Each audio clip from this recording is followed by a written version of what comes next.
வணக்கம்.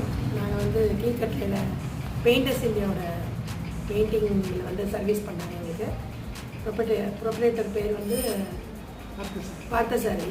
அவங்க ஒர்க் வந்து ரொம்ப நல்ல ஃபினிஷிங்காக இருந்தது. அவங்க காஸ்ட் பண்ண என்ன பட்ஜெட் கொடுத்தாங்களோ அதுக்குள்ளேயே முடிச்சிருக்கிறாங்க. ஒர்க் பர்ஃபெக்ஷன் ரொம்ப பர்ஃபெக்டாக இருந்தது. கலர் காம்பினேஷன் சாய்ஸ்லாம் நிறையவே காட்டினாங்க. லேபர்ஸும் நல்லா சின்சியராக ஒர்க் பண்ணாங்க. ஃபினிஷிங் ரொம்ப பக்காவாக நல்லாவே இருந்திருக்கு. நாங்கள் எதிர்பார்த்ததை விட மேலவே இருந்திருக்கு. நல்லா we are very satisfied. Thank you. Thank you.